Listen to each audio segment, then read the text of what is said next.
മക്കളെ, വിഷ്ണുമായ ടീച്ചറാണ്. എല്ലാവർക്കും സൈലത്തിൻ്റെ മലയാളം ക്ലാസ്സിലേക്ക് സ്വാഗതം. അപ്പോൾ ഇന്ന് നമ്മൾ ഡിസ്കസ് ചെയ്യാൻ പോകുന്നത് അവസാനത്തെ ഇല എന്ന് പറയുന്ന നമ്മുടെ പാഠഭാഗമാണ്. അപ്പോൾ ഇതിലുള്ള പ്രധാനപ്പെട്ട ചോദ്യങ്ങളാണ്.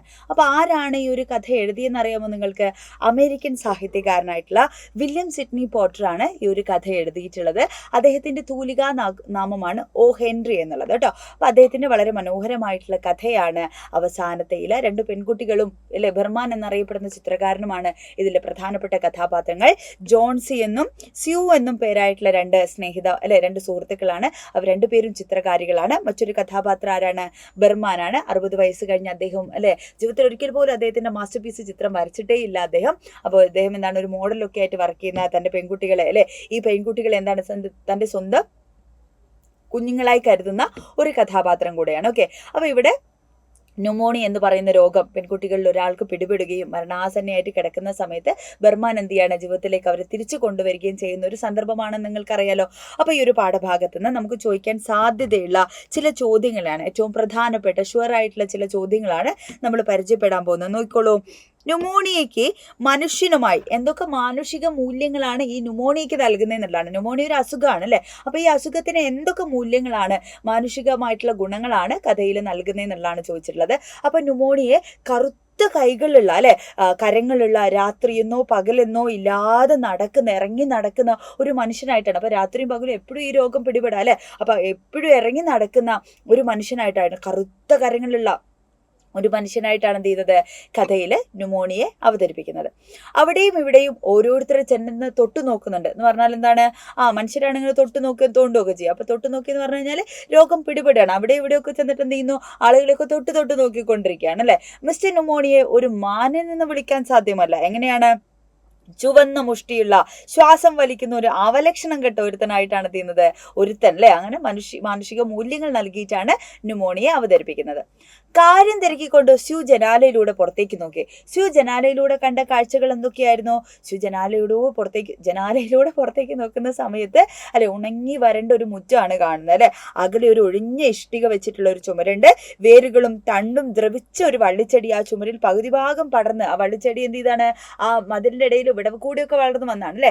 ഗ്രീഷ്മത്തിലെ തണുത്ത കാറ്റ് അതിന്റെ ഇലകളെല്ലാം കൊഴിഞ്ഞു പോയിരിക്കുന്നു അല്ലെ. അതിന്റെ ഏറ്റവും ഒടുവിലത്തെ ശാഖകൾ മാത്രമാണ് പൊളിഞ്ഞു വീഴാറായിട്ടുള്ള ആ മതിലുള്ളത് കേട്ടോ. വളരെ കുറച്ച് ചെടികളാണ് അല്ലെ. ചെടിയിലെ ഇലകളൊക്കെ ഇങ്ങനെ പൊഴിഞ്ഞു പോയിക്കൊണ്ടിരിക്കുന്ന കാഴ്ചയാണ് കാണുന്നത്.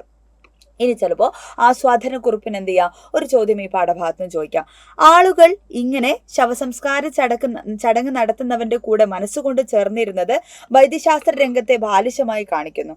ഒരു നശിച്ച വള്ളിച്ചെടിയിൽ നിന്ന് ഇലകൾ കൊഴിയുന്നുവെന്ന് കരുതി മരിക്കാൻ തയ്യാറാകുന്നത്ര വെടിത്തമുള്ള ആളുകൾ ഈ ഭൂമിയിലുണ്ടോ? പ്രിയേ, അതാണ് ബർമാന്റെ മാസ്റ്റർ പീസ്. അവിടുത്തെ അവസാനത്തെ ഇല കൊഴിഞ്ഞ രാത്രിയിൽ അദ്ദേഹം ഇവിടെ ഇങ്ങനെ ഒരു ഇല പെയിന്റ് ചെയ്ത് വെക്കുകയാണ്. അപ്പോൾ നമ്മുടെ പെൺകുട്ടി എന്ത് ചെയ്യാണ്, അവസാനത്തെ ഇല വീഴുന്ന അന്ന് താൻ മരിക്കുമെന്നുള്ള പ്രതീക്ഷയിൽ കഴിയാണല്ലേ. അപ്പോൾ ന്യൂമോണിയ ബാധിച്ചിട്ടും അസുഖബാധിതനായിട്ടും മഞ്ഞും തണുപ്പും ഒക്കെ കൊണ്ടിട്ട് എന്ത് ചെയ്യാണ്, ബർമാൻ അതേ ജീവനുള്ള ഇല പോലെ എന്ത് ചെയ്യാണ്, ഒരു ഇല വരച്ചു വെക്കുകയാണ്. അപ്പോൾ പിറ്റേന്ന് പെൺകുട്ടി എന്ത് ചെയ്യാണ്, ഈ ഇല കാണുകയാണ് അല്ലേ, കൊഴിഞ്ഞു വീഴാത്ത ഇല കാണുകയാണ്. പിന്നീട് പതുക്കെ ആ പ്രതീക്ഷ എന്ത് ചെയ്യുന്നത്, അവളുടെ ജീവിതത്തിലേക്ക് വരുന്നു. അവളുടെ ജീവിതത്തിലേക്ക് പതുക്കെ എന്ത് ചെയ്യാണ്, തിരിച്ചു വരുന്ന ഒരു സന്ദർഭമാണ് നമ്മൾ കഥയിൽ കാണുന്നത് അല്ലെ. അപ്പോൾ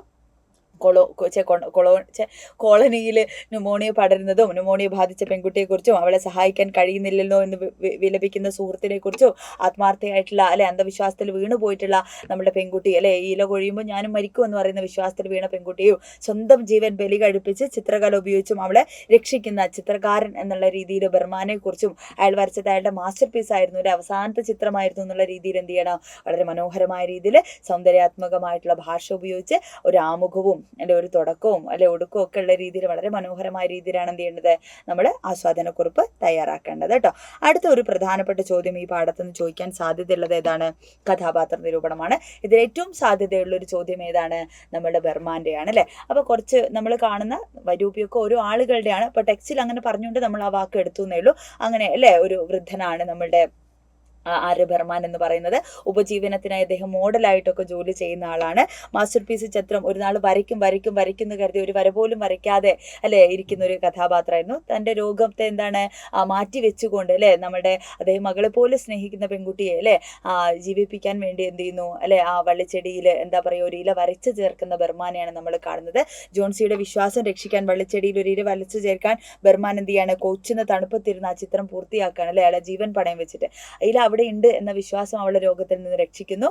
അങ്ങനെ സ്വന്തം ജീവൻ പണയം വെച്ചിട്ടും ആ പെൺകുട്ടിയെ മകൾക്ക് തുല്യമായി കാണുന്ന പെൺകുട്ടിയെ അല്ലേ എന്താ പറയുക ജീവിതത്തിലേക്ക് തിരിച്ചു കൊണ്ടുവന്ന ഹീറോ ആണ് ആര് നമ്മുടെ ബർമാൻ എന്ന് പറയുന്ന കഥാപാത്രം. അപ്പോൾ ഇത്രയുമാണ് ഈ ഒരു പാഠഭാഗത്ത് നമുക്ക് ചോദിക്കാൻ സാധ്യതയുള്ള പ്രധാനപ്പെട്ട ചോദ്യങ്ങൾ. അപ്പോൾ പഠിക്കുമല്ലോ, അടിപൊളിയായിട്ട് പഠിക്കില്ലേ? അപ്പോൾ പരീക്ഷ ഉഷാറായിട്ട് എഴുതണം. അടിപൊളിയായിട്ട് ടെക്സ്റ്റ് ബുക്കൊക്കെ ഡീറ്റെയിൽ ആയിട്ട് എന്ത് ചെയ്യണം, പാഠഭാഗങ്ങൾ ഓരോന്നും വായിച്ചിട്ടാണ് പരീക്ഷയ്ക്ക് പോകേണ്ടത്. അപ്പോൾ നമുക്ക് വീണ്ടും കാണാം. ഹാപ്പി ആയിട്ടിരിക്കുക. All the best. Bye bye.